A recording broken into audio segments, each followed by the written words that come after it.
जुड़े हुए हैं। बड़ी भावना और उत्साह के नाल गुरु घर की सेवा करने का जज्बा जिन्हां दे अंदर भरिया होया है। जथे दे विच होर भी बड़े सिंह आए, बड़े चले गए, पर जो साहिब श्री गुरु ग्रंथ साहिब महाराज जी के सत्कार को लैके भावना गुरु घर का हर एक कारज भज भज के करना। ते कई बार असीं इन्ना भी वेखिया भी लगातार 24 घंटे भी लेकर किते सेवा करनी पै जाए तो भाई साहब कदे जवाब नहीं देते भी मैं आराम करना। तो सतगुरु जी ने अज कृपा रहमत की है, उन्हों का आनंद कारज गुरमत मर्यादा के अनुसार जिन्नी क मत सतगुरु जी ने बख्शिश की है, यतन किया है। सो हुक्म होया है कि जो 4 लावां साहिब श्री गुरु रामदास महाराज जी ने उचारण कीतियां ने, सिख नूं हुक्म है भी सिख दे विआह की मर्यादा आनंद कारज की रस्म के मुताबिक इन्हां लावां नूं पढ़ के हुई है। सतगुरु जी ने गल की है, हर पहलड़ी लाभ प्रवृत्ति कर्म दृढ़ाया बलराम। पहला कदम किसी भी काम जो करना होवे ना, जिहड़ा पहला कदम पुटिया जाता है, पहला कदम चुकिया जाता है, वो बड़ा महत्वपूर्ण होता है। रागी सिंह कीर्तन करते ने, जिथों शुरुआत करनी है, जे पहली सुर वधिया लग जाए ना तो कीर्तन का आनंद बन जाता है। तो जे शुरुआत के विच घबरा जाए फिर वो आनंद भावें 2 घंटे यतन करता रहे बंदा, फिर वो आनंद नहीं बनता जिहड़ा शुरुआत के विच एक बार गवा जाता है। हुण सतगुरु जी ने गल की, कहते पहला ये जिहड़ा परिक्रमा साहिब श्री गुरु ग्रंथ साहिब महाराज जी ने की है, जिथे गृहस्थ जीवन के विच प्रवेश का पहला कदम है, गुरु नूं सीस लवा के ये कार्य होया है। उत्थे जो जीव आत्मा जिंदा पति परमात्मा दे नाल मिलाप होना है, उधर नूं भी खुलिया होया पहला कदम है। फिर इस मार्ग के उपर चलदियां दोनों ही गल्लां नूं बराबर लैके चलना, धर्म नूं भी बराबर लैके चलना ते संसार नूं भी बराबर लैके चलना, ये बड़ा जरूरी होया। पहला जे संसारक रूप दे विच आपां गल करिए ते इस दिन के उपर अज तो पहला असीं भाई गुरजिंदर सिंह नूं जिवें वीर कहंदे सी, भाई कहंदे सी, ते बच्ची नूं उस दे नाम तो पुकारिया जांदा सी, भैण कहा जांदा सी। पर अज तो बाद जिहड़ा रिश्ता बनिया पति और पत्नी हो गया, पति पत्नी, ये दोनों ही लफ्ज ने ना जिहड़े पत शब्द तो बने ने। पत का अर्थ इज्जत है, 2 इज्जतां का मिलाप होया। उस इज्जत के मिलाप के विचों लड़का पति के रूप में आया और लड़की पत्नी के रूप में गई। सो इत्थे जो समझण वाला नुकता है, अज तो बाद जिंदगी दे विच किते भी ये ख्याल नहीं लैके चलना भी मेरी इज्जत वखरी है ते मेरे नाल जो जीवन साथी है वो वखरा है। जो कर्म बच्चे ने करना है, हर एक कर्म को इस ध्यान में रख के करना है भी इहदे नाल मेरी जिहड़ी जीवन साथी है उहदी इज्जत भी जुड़ी हुई है, उहदा सत्कार वो भी महानता रखता है। ते बच्ची ने जिंदगी दे विच जिहड़ा भी कदम चुकना, जो भी कोई फैसला लेना, उहदे विच इह गल दा ध्यान रखना भी मेरे नाल मेरे पति दा नाम भी जुड़िया होया, मैं किसी की इज्जत हां, किसी की इज्जत मेरी इज्जत दे नाल जुड़ी हुई है। सो सतगुरु जी ने जिहड़ा इह समा बख्शिया, इहनूं सौखे लफ्ज़ां विच समझियो भी अज तो बाद जिवें असीं अपने दोस्तां मित्रां दा सत्कार करदे हां, उसे प्रकार अपने जीवन साथी के रिश्तेदार माता पिता भैन भाइयों का सत्कार भी उम्मीद करना है। ये नहीं भी एक दे असीं चाहिए भी वो तो सत्कार मेरे रिश्तेदारां का करन ਪਰ ਦੂਸਰੇ ਪਾਸੋਂ ਕਰੀਏ ਹੀ ਨਾ। ਦੋਨੇ ਪਾਸੋਂ ਜਦੋਂ ਇਦਾਂ ਇੱਕੋ ਜਿਹੇ ਹੋ ਕੇ ਚੱਲਾਂਗੇ ਨਾ ਤੇ ਫਿਰ ਜ਼ਿੰਦਗੀ ਦੇ ਵਿੱਚ ਬੜਾ ਆਨੰਦ ਆਉਂਦਾ। ਦੂਸਰੇ ਪਾਸੇ ਜਦੋਂ ਅਧਿਆਤਮਿਕ ਤੌਰ ਦੇ ਉੱਪਰ ਅਸੀਂ ਚੱਲਦੇ ਹਾਂ, ਹੁਣ ਇਹ ਸੰਸਾਰ ਦੇ ਵਿੱਚ ਪ੍ਰਵਿਰਤ ਹੋ ਜਾਣਾ, ਪਰ ਪ੍ਰਵਿਰਤ ਰਹਿੰਦੇ ਆ ਨਿਰਵਿਰਤ ਹੋਣਾ।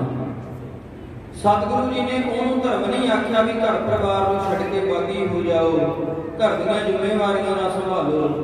ਸਤਿਗੁਰੂ ਜੀ ਨੇ ਸਿੱਖ ਨੂੰ ਨਿਰਵਿਰਤ ਮਾਰਗ ਦਿਖਾਇਆ, ਪ੍ਰਵਿਰਤੀ ਮਾਰਗ ਦੇ ਨਾਲ ਨਾਲ ਵੀ। ਜੈਸੇ ਜਲ ਮੈਂ ਕਮਲ ਨਿਰਾਲ ਮੁਰਗਾਈ ਨੇ ਸਾਣੇ ਸ਼ਬਦ ਸੁਰਤ ਭਵ ਸਾਗਰ ਤਰੀਏ ਨਾਨਕ ਸਾਜ। ਜਿਵੇਂ ਮੁਰਗਾਬੀ ਪਾਣੀ ਦੇ ਵਿੱਚ ਰਹਿੰਦੀ ਹੈ ਪਰ ਆਪਣੇ ਖੰਭ ਨਹੀਂ ਭਿੱਜਦੀ, ਜਿਵੇਂ ਕਮਲ ਦਾ ਫੁੱਲ ਹੈ ਜਿਹੜਾ ਉਹ ਚਿੱਕੜ ਦੇ ਵਿੱਚ ਖਿੜਦਾ ਹੈ ਪਰ ਚਿੱਕੜ ਨੂੰ ਆਪਣੇ ਉੱਪਰ ਨਹੀਂ ਲੱਗਣ ਦਿੰਦਾ, ਚਿੱਕੜ ਤੋਂ ਨਿਰਲੇਪ ਰਹਿੰਦਾ ਹੈ। ਉਸੇ ਪ੍ਰਕਾਰ ਸੰਸਾਰ ਦੇ ਫਰਜ਼ ਨਿਭਾਉਂਦਿਆਂ ਹੋਇਆਂ ਜੋ ਅਸਲ ਜ਼ਿੰਦਗੀ ਦਾ ਮਕਸਦ ਹੈ, ਭਈ ਪ੍ਰਾਪਤ ਮਾਨੁਖ ਦੇ ਹੁਰੀਆ ਗੋਬਿੰਦ ਮਿਲਣ ਕੀ ਇਹ ਤੇਰੀ ਬਰੀਆ, ਇਸ ਮਾਰਗ ਤੋਂ ਕਦੇ ਪਿੱਛੇ ਨਹੀਂ ਹਟਣਾ, ਇਸ ਮਾਰਗ ਤੋਂ ਕਦੇ ਵੀ ਝੁਕਣਾ ਨਹੀਂ। ਆਪਣੀ ਜ਼ਿੰਦਗੀ ਦੇ ਵਿੱਚ ਨਿਤਨੇਮ ਦੇ ਵਿੱਚ ਪਰਪੱਕਤਾ ਜਿਵੇਂ ਪਹਿਲਾਂ ਹੈ ਉਵੇਂ ਬਣਾ ਕੇ ਰੱਖਣੀ ਹੈ। ਜਿਵੇਂ ਸੇਵਾ ਸਿਮਰਨ ਦੀ ਦਾਤ ਸਤਿਗੁਰੂ ਜੀ ਨੇ ਝੋਲੀ 'ਚ ਪਾਈ ਹੋਈ ਹੈ, ਇਸ ਦਾਤ ਨੂੰ ਇਦਾਂ ਹੀ ਸੰਭਾਲ ਕੇ ਰੱਖਣਾ। ਤੇ ਸਤਿਗੁਰੂ ਜੀ ਨੇ ਜਿਹੜੀ ਗੱਲ ਕੀਤੀ ਵੀ ਹਰ ਪਹਿਲੜੀ ਰਾਮ ਪ੍ਰਵਿਰਤੀ ਕਰਮ ਦਰੜਾਇਆ ਬਲਰਾਮ ਜੀਓ, ਇਹ ਪਹਿਲਾ ਕਦਮ ਜਿਹੜਾ ਹੋਇਆ, ਜਿਸ ਕਦਮ ਦੇ ਸਦਕਾ ਅਸੀਂ ਧਰਮ ਦੇ ਮਾਰਗ ਦੇ ਵਿੱਚ ਵੀ ਇੱਕ ਪਾਸੇ ਕਦਮ ਪੁੱਟਣਾ, ਦੂਸਰੇ ਪਾਸੇ ਸੰਸਾਰ ਦੇ ਕਾਰਜਾਂ ਨਿਹਾਰਾਂ ਵਿੱਚ ਵੀ ਲੱਗਣਾ ਹੈ। ਉਸੇ ਸਤਿਗੁਰੂ ਜੀ ਨੇ ਜੋ ਦੂਸਰਾ ਉਪਦੇਸ਼ ਦ੍ਰਿੜ ਕਰਾਇਆ, ਹਰ ਦੂਜੜੀ ਲਾਭ ਸਤਿਗੁਰ ਪੁਰਖ ਮਿਲਾਇਆ ਬਲਰਾਮ ਜੀ। ਜਿਵੇਂ ਪ੍ਰਵਿਰਤ ਦੇ ਵਿੱਚ ਜਦੋਂ ਆਏ, ਗ੍ਰਸਥ ਜੀਵਨ ਦੇ ਵਿੱਚ ਆਏ ਪਤੀ ਪਤਨੀ ਦਾ ਮਿਲਾਪ ਹੈ, ਉਸੇ ਪ੍ਰਕਾਰ ਜਦੋਂ ਅਸੀਂ ਧਰਮ ਦੇ ਰਸਤੇ ਉੱਪਰ ਚੱਲਦੇ ਹਾਂ, ਜਿਵੇਂ ਭਾਈ ਸਾਹਿਬ ਜੀ ਆਪ ਜੀ ਦੇ ਨਾਲ ਬਚਨ ਸਾਂਝੇ ਕਰ ਰਹੇ ਸੀ ਵੀ ਸੇਵਕ ਸਿੱਖ ਪੂਜਣ ਸਭ ਆਵੇ, ਸਭ ਗਾਵੇ ਹਰ ਹਰ ਉਤਮ ਬਾਣੀ ਗਾਵਿਆ, ਸੁਣਿਆ ਤਿਨਕਾ ਹਰ ਥਾਈ ਪਾਵੇ, ਜਿਨ ਸਤਿਗੁਰ ਕੀ ਆਗਿਆ ਸਭ ਸਤ ਕਰਮਾਨੀ। ਜਿਹੜੇ ਗੁਰੂ ਦਾ ਬਚਨ ਸਰਵਣ ਕਰਦੇ ਨੇ, ਗੁਰੂ ਦੇ ਉਪਦੇਸ਼ ਨੂੰ ਸੁਣਦੇ ਨੇ, ਦ੍ਰਿੜ ਕਰਦੇ ਨੇ, ਅਧਿਆਤਮਿਕ ਤੌਰ ਤੇ ਬਲਵਾਨ ਹੁੰਦੇ ਜਾਂਦੇ ਨੇ, ਉਹਨਾਂ ਦੀ ਜ਼ਿੰਦਗੀ ਦੇ ਵਿੱਚ ਸੱਚੇ ਗੁਰੂ ਦਾ ਮਿਲਾਪ ਵੀ ਸੁਭਾਵਿਕ ਹੈ, ਸੱਚੇ ਗੁਰੂ ਦਾ ਮਿਲਾਪ ਵੀ ਉਹਨਾਂ ਨੂੰ ਹੋ ਜਾਂਦਾ ਹੈ। ਤੇ ਸਤਿਗੁਰੂ ਜੀ ਨੇ ਅੱਗੇ ਗੱਲ ਕੀਤੀ, ਕਹਿਣ ਲੱਗੇ ਵੀ ਭਾਈ ਸਿੱਖਾ, ਫਿਰ ਕਹਿੰਦੇ ਵੇਖ ਜਦੋਂ ਨਾ ਆਨੰਦ ਕਾਰਜ ਦੀ ਰਸਮ ਸੰਪੂਰਨ ਹੁੰਦੀ ਹੈ ਔਰ ਡੋਲੀ ਤੁਰਦੀ ਹੈ, ਇੱਕ ਪਾਸੇ ਤੇ ਜਿਹੜੀ ਬੱਚੀ ਤੁਰਦੀ ਹੈ ਨਾ, ਉਹਦੇ ਮਨ ਵਿੱਚ ਇਹ ਚਾਹ ਹੈ ਕਿ ਮੈਂ ਆਪਣੇ ਪਤੀ ਦੇ ਘਰ ਜਾ ਰਹੀ ਹਾਂ, ਮੇਰਾ ਆਨੰਦ ਕਾਰਜ ਹੋਇਆ ਹੈ, ਮੈਂ ਕਿਸੇ ਦੇ ਨਾਲ ਜਾ ਰਹੀ ਹਾਂ, ਆਪਣੇ ਪਤੀ ਦੇ ਨਾਲ ਜਾ ਰਹੀ ਹਾਂ। ਦੂਸਰੇ ਪਾਸੇ ਉਹਦੇ ਮਨ ਵਿੱਚ ਇਹ ਗੱਲ ਦਾ ਵੈਰਾਗ ਹੈ ਕਿ ਮੈਂ ਆਪਣੇ ਮਾਤਾ ਪਿਤਾ ਦਾ ਘਰ ਛੱਡ ਚੱਲੀ ਹਾਂ। ਉਹਦੇ ਮਨ ਦੇ ਵਿੱਚ ਇਹ ਗੱਲ ਦਾ ਵੈਰਾਗ ਵੀ ਆਉਂਦਾ ਹੈ, ਅੱਖਾਂ ਦੇ ਵਿੱਚੋਂ ਪਾਣੀ ਵੀ ਆ ਜਾਂਦਾ ਵੀ ਜਿਸ ਘਰ ਦੇ ਵਿੱਚ ਮੈਂ ਅੱਜ ਤੱਕ ਖੇਡੀ ਹਾਂ, ਵੱਡੀ ਹੋਈ ਹਾਂ, ਉਹ ਘਰ ਮੈਂ ਛੱਡ ਕੇ ਜਾ ਰਹੀ ਹਾਂ।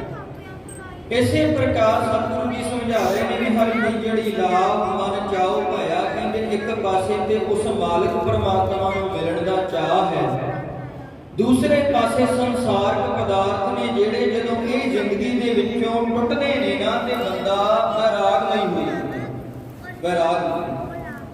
ਪਰ ਕਦਮਾਂ ਨੂੰ ਲੜਖੜਾਉਣ ਨਹੀਂ ਦੇਣਾ, ਜ਼ਿੰਦਗੀ ਦੇ ਵਿੱਚ ਜਿਹੜਾ ਉਹ ਚਾਹ ਹੈ ਨਾ ਗੁਰਮਤਿ ਦੇ ਰਸਤੇ ਉੱਤੇ ਚੱਲਣ ਦਾ, ਗ੍ਰਸਥ ਜੀਵਨ ਦੇ ਮਾਰਗ ਉੱਤੇ ਚੱਲਣ ਦਾ, ਸਤ ਸੁਹਾਨ ਸਦਾ ਮਨ ਚਾਹੂਗਾ, ਕਦੇ ਮੱਥੇ ਦੇ ਉੱਤੇ ਵੱਟ ਨਹੀਂ ਪਾਉਣਾ ਜ਼ਿੰਦਗੀ ਦੇ ਵਿੱਚ। ਹਾਂ ਕਈ ਵਾਰ ਇਹ ਹੋ ਜਾਂਦਾ ਵੀ ਬੋਲ ਬੁਲਾਰਾ ਆਪਸ ਵਿੱਚ ਹੋ ਜਾਂਦੇ ਆ, ਪਰ ਇਹਦਾ ਅਰਥ ਇਹ ਨਹੀਂ ਬਣਦਾ ਵੀ ਅਸੀਂ ਜ਼ਿੰਦਗੀ ਦੇ ਵਿੱਚ ਮੂੰਹ ਇੰਨੇ ਕੁ ਮੋਟੇ ਕਰਕੇ ਬਹਿ ਜਾਈਏ ਵੀ ਇੱਕ ਦੂਸਰੇ ਨੂੰ ਮੁੜ ਕੇ ਬੁਲਾਉਣ ਜੋਗੀ ਨਾ ਰਹੀਏ। ਇਦਾਂ ਬੜੀ ਪਿਆਰੀ ਇੱਕ ਘਟਨਾ ਯਾਦ ਆ ਗਈ, ਕਿਸੇ ਨਾ ਪਰਿਵਾਰ ਦੇ ਵਿੱਚ ਰੋਜ਼ਾਨਾ ਲੜਾਈ ਵਿਆਹ ਕਰੀ, ਤੇ ਉਹ ਇੱਕ ਦਿਨ ਨਾ ਪਤੀ ਪਤਨੀ ਆਪਸ ਵਿੱਚ ਬੈਠੇ, ਕਹਿੰਦੇ ਬਹੁਤ ਸਮਾਂ ਹੋ ਗਿਆ ਲੜਦੇ ਆ, ਬੜੀ ਜ਼ਿੰਦਗੀ ਲੰਘਾਦੀ ਲੜਦੇ ਆਂਦੇ ਆ। ਸਾਹਮਣੇ ਜਿਹੜਾ ਘਰ ਹੈ ਪਰਿਵਾਰ ਹੈ, ਇਹਨਾਂ ਨੂੰ ਕਦੀ ਉੱਚੀ ਬੋਲਦੇ ਨਹੀਂ ਸੁਣਿਆ, ਇਹ ਕਿਉਂ ਨਹੀਂ ਲੜਦੇ ਆਪਸ ਵਿੱਚ, ਇਹਨਾਂ 'ਚ ਲੜਾਈ ਕਿਉਂ ਨਹੀਂ ਹੁੰਦੀ, ਆਪਾਂ ਲੜਦੇ ਰਹਿੰਦੇ ਆ। ਉਹਨਾਂ ਜਿਵੇਂ ਗਵਾਂਢੀਆਂ ਨੂੰ ਆਦਤ ਹੁੰਦੀ ਹੈ, ਇਦਾਂ ਚੋਰੀ ਨਾ ਉਹਨਾਂ ਦੇ ਘਰ ਵਿੱਚ ਝਾਤੀ ਮਾਰਨ ਲੱਗ ਪਏ ਵੀ ਵੇਖੀਏ ਕੀ ਕਾਰਨ ਹੈ। ਇੱਕ ਦਿਨ ਲੰਘਿਆ, 2 ਦਿਨ ਲੰਘੇ, 3 ਦਿਨ ਲੰਘੇ, ਤੇ ਉਹ ਪਤੀ ਨਾ ਜਿਹੜਾ ਸਾਰੀ ਖੋਜ ਕਰਨ ਤੋਂ ਬਾਅਦ ਆ ਕੇ ਪਤਨੀ ਨੂੰ ਕਹਿੰਦਾ ਮੈਂ ਕਾਰਨ ਲੱਭ ਲਿਆ, ਉਹਨਾਂ ਦੇ ਘਰ ਵਿੱਚ ਲੜਾਈ ਕਿਉਂ ਨਹੀਂ ਹੁੰਦੀ। ਉਹ ਕਹਿੰਦੀ ਦੱਸੋ। ਉਹ ਕਹਿੰਦਾ ਬਸ ਇੰਨਾ ਕੁ ਕੰਮ ਹੈ।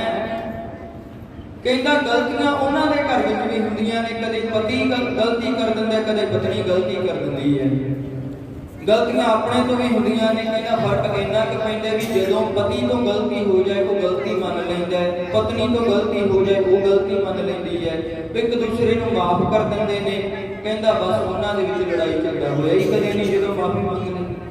ਤੇ ਕਹਿੰਦਾ ਆਪਣਾ ਉਲਟ ਹੈ ਵੀ ਗਲਤੀ ਮੈਂ ਕਰਦਾ, ਮੈਂ ਤੇਰੇ ਸਿਰ ਤੇ ਮੜ ਦਿੰਦਾ ਵੀ ਤੇਰੇ ਕਰਕੇ ਹੋਇਆ, ਤੂੰ ਗਲਤੀ ਕਰਦੀ ਹੈ, ਤੂੰ ਮੇਰੇ 'ਚ ਕਸੂਰ। ਕਹਿੰਦਾ ਫਿਰ ਆਪਾਂ ਵੱਧਦੇ ਜਾਂਦੇ ਆ। ਫਿਰ ਜਿੰਨਾ ਚਿਰ ਤੇਰੀ ਗੁੱਤ ਮੇਰੇ ਹੱਥ 'ਚ ਨਹੀਂ ਆਉਂਦੀ ਤੇ ਮੇਰੇ ਹੱਥ ਵਿੱਚ ਜੁੱਤੀ ਨਹੀਂ ਆਉਂਦੀ, ਕਹਿੰਦਾ ਆਪਣਾ ਰਾਜੀਨਾਮਾ ਨਹੀਂ ਹੁੰਦਾ ਬਹਿੰਦੇ। ਸੋ ਭਾਈ ਜ਼ਿੰਦਗੀ ਦੇ ਵਿੱਚ ਭੁੱਲ ਨੂੰ ਮੰਨ ਲੈਣਾ ਤੇ ਖਿਮਾ ਦੇ ਦੇਣੀ, ਇਹ ਬੜੇ ਵੱਡੇ ਗੁਣ ਨੇ। ਸਤਿਗੁਰੂ ਜੀ ਨੇ ਕਿਹਾ ਵੀ ਜਹਾਂ ਖਿਮਾ ਹੈ ਆ, ਜਿੱਥੇ ਕਿਸੇ ਦੀ ਗਲਤੀ ਨੂੰ ਭੁੱਲ ਨੂੰ ਪ੍ਰਵਾਨ ਕਰ ਲੈਣਾ ਨਾ, ਅਗਲਾ ਗਲਤੀ ਮੰਨ ਲੈਂਦਾ ਵੀ ਮੇਰੇ ਤੋਂ ਗਲਤੀ ਹੋ ਗਈ, ਚਲੋ ਠੀਕ ਹੈ, ਪ੍ਰਵਾਨ ਕਰ ਲਿਆ ਵੀ ਠੀਕ ਹੈ ਕੋਈ ਗੱਲ ਨਹੀਂ, ਬੰਦੇ ਤੋਂ ਗਲਤੀਆਂ ਹੋ ਜਾਂਦੀਆਂ ਨੇ। ਕਿ ਸਤਿਗੁਰੂ ਜੀ ਕਹਿੰਦੇ ਉੱਥੇ ਪਰਮੇਸ਼ਰ ਜੀ ਆਪ ਉਹ ਅਕਾਲ ਪੁਰਖ ਮਾਲਕ ਪਰਮਾਤਮਾ ਦੀ ਹੋਂਦ ਹੈ। ਸਤਿਗੁਰੂ ਜੀ ਫਿਰ ਸਮਝਾ ਰਹੇ ਨੇ, ਕਹਿੰਦੇ ਅੰਤ ਜ਼ਿੰਦਗੀ ਦੀ ਅਵਸਥਾ ਜਿਹੜੀ ਹੈ ਉਹ ਇੱਥੋਂ ਤੱਕ ਪਹੁੰਚਦੀ ਹੈ, ਜਨ ਨਾਨਕ ਬੋਲੇ ਚੌਥੀ ਲਾਵੇ ਹਰ ਪਾਇਆ ਪ੍ਰਭ ਅਵਿਨਾਸ਼ਾ। ਵਿਨਾਸ਼ ਤੋਂ ਰਹਿਤ ਉਹ ਮਾਲਕ ਪਰਮਾਤਮਾ ਜੀ ਜਿਹੜੇ ਕਦੇ ਖਤਮ ਨਹੀਂ ਹੁੰਦੇ, ਜਿਨ੍ਹਾਂ ਦਾ ਅੰਤ ਕੋਈ ਨਹੀਂ। ਬੰਦਾ ਧਰਮ ਦੇ ਮਾਰਗ ਉੱਪਰ ਚੱਲਦਾ ਰਹੇ ਤੇ ਉਸ ਮਾਲਕ ਪਰਮਾਤਮਾ ਨੂੰ ਪਾ ਲੈਂਦਾ ਹੈ। ਤੇ ਜੇ ਗ੍ਰਸਥ ਮਾਰਗ ਨੂੰ ਧਰਮ ਸਮਝ ਕੇ ਇਹਦੀਆਂ ਜ਼ਿੰਮੇਵਾਰੀਆਂ ਨੂੰ ਫਰਜ਼ਾਂ ਨੂੰ ਨਿਭਾਉਂਦਾ ਚੱਲਦਾ ਰਹੇ ਨਾ, ਇਹ ਮਾਰਗ ਦੇ ਵਿੱਚ ਪਰਪੱਕ ਰਹਿ ਕੇ ਚੱਲਦਾ ਰਹੇ, ਤੇ ਸਤਿਗੁਰੂ ਜੀ ਕਹਿੰਦੇ ਫਿਰ ਪਤੀ ਪਤਨੀ ਦਾ ਪਿਆਰ ਵੀ ਐਸਾ ਬਣਦਾ ਜਿਸ ਪਿਆਰ ਦਾ ਅੰਤ ਕੋਈ ਨਹੀਂ। ਜਿਵੇਂ ਸੰਸਾਰ ਦੇ ਵਿੱਚ ਇਹ ਪਿਆਰ ਅੰਤ ਤੋਂ ਰਹਿਤ ਹੋਣਾ ਚਾਹੀਦਾ ਹੈ, ਉਸੇ ਪ੍ਰਕਾਰ ਉਹ ਮਾਲਕ ਪਰਮਾਤਮਾ ਜੀ ਦਾ ਜਿਹੜਾ ਪਿਆਰ ਹੈ, ਉਹਨਾਂ ਦੇ ਨਾਲ ਜੋ ਪ੍ਰੇਮ ਹੈ ਉਹ ਵੀ ਅੰਤ ਤੋਂ ਰਹਿਤ ਹੋਣਾ ਚਾਹੀਦਾ ਹੈ, ਵਿਨਾਸ਼ ਤੋਂ ਰਹਿਤ ਹੋਣਾ ਚਾਹੀਦਾ, ਜਿਹਦਾ ਕਦੇ ਅੰਤ ਨਾ ਹੋਵੇ। ਸੋ ਭਾਈ ਇਹਨਾਂ ਬੇਨਤੀਆਂ ਨੂੰ ਬਸ ਇੰਨੀਆਂ ਬੇਨਤੀਆਂ ਨੇ ਜਿਹੜੀਆਂ ਪ੍ਰਵਾਨ ਕਰਨੀਆਂ। ਜ਼ਿੰਦਗੀ ਦੇ ਵਿੱਚ ਬਹੁਤ ਕੁਝ ਹੋ ਜਾਂਦਾ ਹੈ, ਪਰ ਖਿਮਾ ਔਰ ਭੁੱਲ ਰੱਬ ਦਾ ਭਾਣਾ ਮੰਨਣ ਦਾ ਗੁਣ, ਇਹ ਗੁਣ ਆਪਣੀ ਜ਼ਿੰਦਗੀ ਵਿੱਚ ਲੈ ਕੇ ਚੱਲਣੇ ਨੇ। ਸਤਿਗੁਰੂ ਦੀ ਕਿਰਪਾ ਕਰਨ। ਸੰਗਤ ਨੂੰ ਬੇਨਤੀ ਹੈ ਕਿ ਭਾਈ ਕੜਾਹ ਪ੍ਰਸ਼ਾਦ ਦੀ ਦੇਗ ਲੈ ਕੇ ਜਾਇਓ, ਬਸ 2-4 ਮਿੰਟ ਦਾ ਸਮਾਂ ਲੱਗਣਾ ਹੈ। ਸਤਿਗੁਰੂ ਜੀ ਕਿਰਪਾ ਕਰਨ। ਵਾਹਿਗੁਰੂ ਜੀ ਕਾ ਖਾਲਸਾ, ਵਾਹਿਗੁਰੂ